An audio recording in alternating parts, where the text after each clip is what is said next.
Welcome. I am Collins Trott, Child Development Faculty on the Wallace Community College, Dothan campus. In this episode, we are going to be learning about benefits and barriers in teacher-family partnerships. The education and care of a group of children are serious responsibilities for any teacher in any school, requiring enormous amounts of time and energy. The prospects of adding to this the role of finding ways to communicate and engage with families may be daunting. Why would any teacher want to add this role?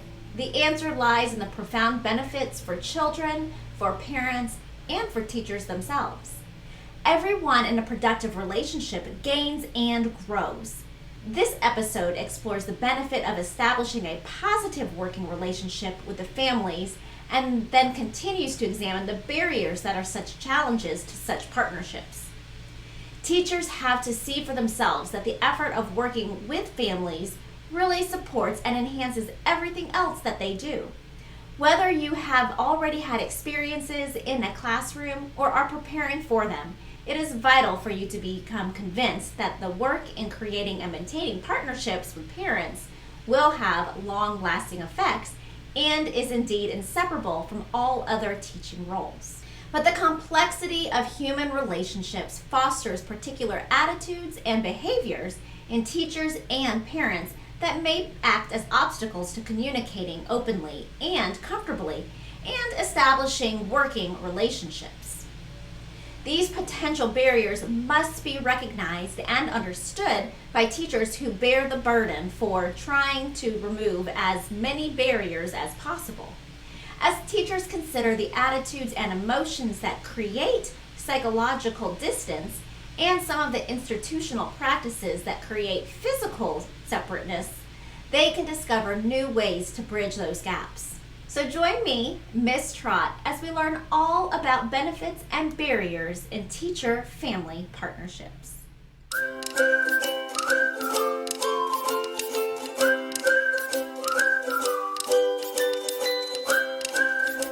There are benefits to children, parents, and teachers as the adults learn to communicate and collaborate with one another. In the early years, children depend on the key adults in their lives to foster first a sense of security and then feelings of self-worth. Parents are, of course, of primary importance here.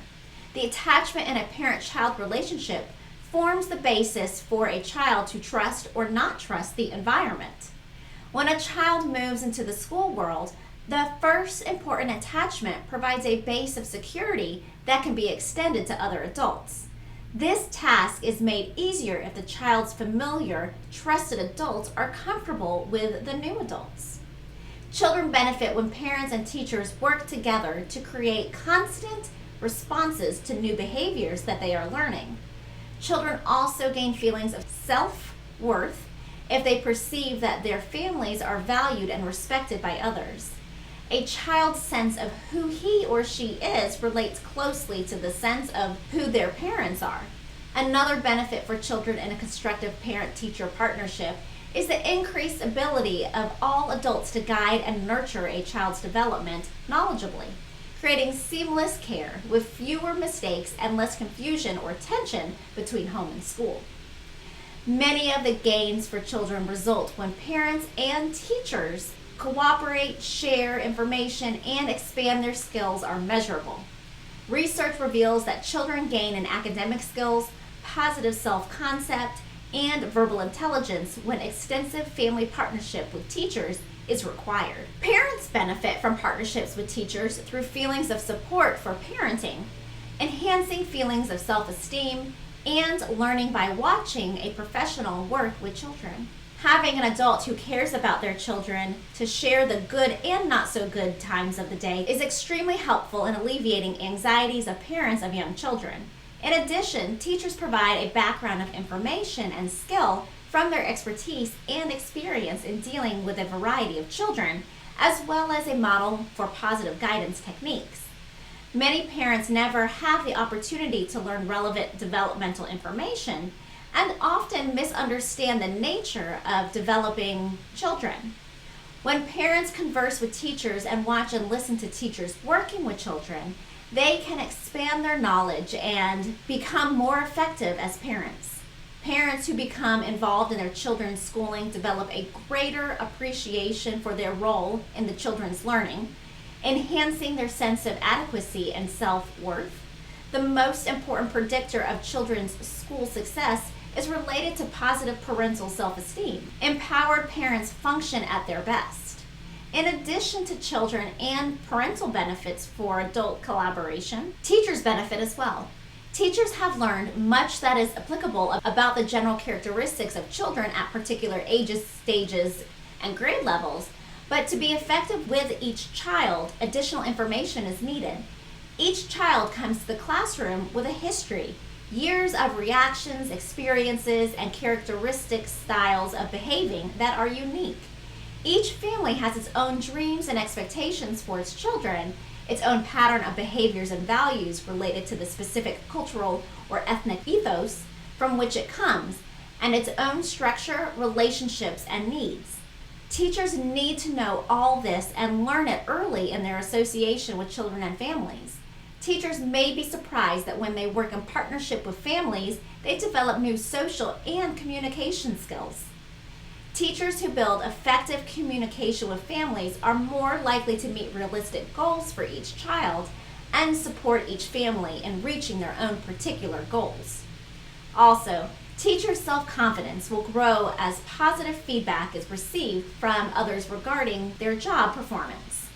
To have their efforts valued and respected, as demonstrated by parents' positive responses and desire to cooperate, is an important contribution to teachers' sense of professional well-being. Another benefit is that teachers have only the resources of one person, with individual limitations on time, energy, knowledge, creativity, experiences, and other resources, but families may offer additional resources in all these areas as well as some others. As we have seen, there is potential for families and teachers to offer each other strength, support, and knowledge as they work together for children's benefit. But why does the relationship sometimes never get off the ground? Attitude factors that may cause barriers may exist because of essential differences between teaching and parenting, questions of maneuvering over turf, issues of trust, and differences in expertise. One of the most noticeable differences between teaching and parenting is that parents' responsibilities are seen as limitless, and teachers are specific and limited. This means that parents feel responsibility for everything they do related to their children and the outcome of their children's behavior or performance. Parents and teachers generally have different perspectives on how to approach and view a child, a difference that evolves from their distinct social and cultural roles. Our culture defines parents as ultimately responsible for their children's well-being. Parents tend to be protective and highly emotionally invested in their children. Their perspective is quite focused on the individual, and they have particular expectations, goals, and intense feelings for their children. Teachers are given the cultural role of rational guide. Their perspective can be more described as universal, concerned about children in the context of broadened goals of socialization and education. Researcher Lillian Katz distinguishes between parenting and teaching in 7 dimensions. These include scope of function, intensity of effect, attachment, rationality, spontaneity, partiality, and scope of responsibility. Today, more than ever, parents and teachers may experience tension in their relationships because so many very young children are being cared for by other adults, causing an overlap of parents' and teachers' spheres of influence. The culture has not yet moved to define clearly the roles within this new context, nor can they be easily defined or separated, thus creating an ambiguous situation with unclear boundaries.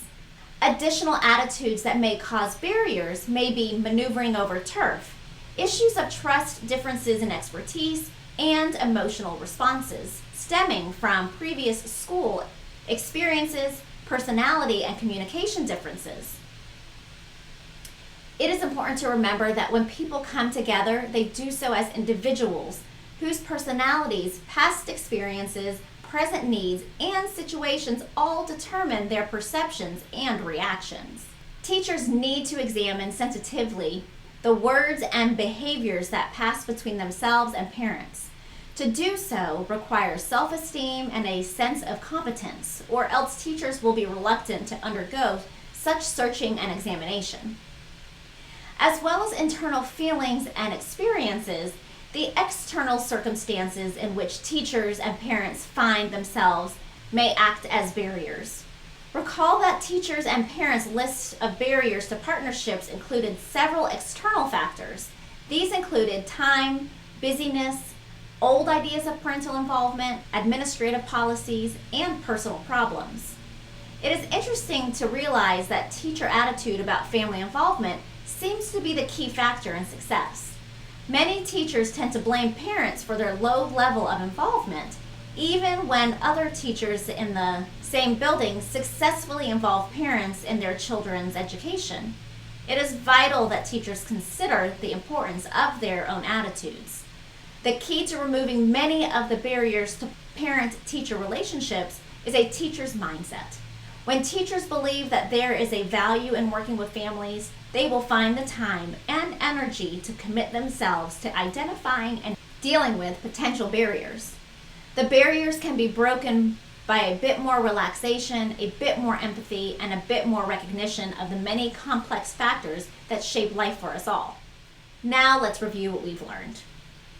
There are benefits for all, teachers, parents, and children, when parents and teachers work in partnership. Benefits for children include increased feelings of security and self-worth and successful learning experiences. Benefits for parents are feelings of support, helpful knowledge and skills, and enhanced self-esteem. Benefits for teachers are more information and resources to increase effectiveness with working with children, as well as increased feelings of competence. Barriers to productive partnership also are realities that must be recognized.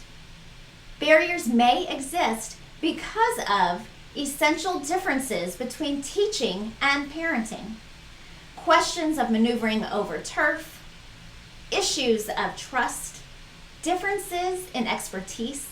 Attitudes that may create barriers include defensiveness, vulnerability to criticism, aloofness and false professionalism, blaming, lack of trust, disapproval of others. Emotions that may act as barriers include fears of others' role, jealousy and fear of loss, guilt, and resentment. External factors that may cause barriers include time, busyness, old ideas of parental involvement, administrative policies, and personal problems. That wraps us up for this episode. You can learn more about this topic by reviewing the resources posted in your course. As always, if you have any questions, please contact me or your instructor. Thanks for joining me, Miss Trott, as we learned all about benefits and barriers in teacher-family partnerships. See you next time.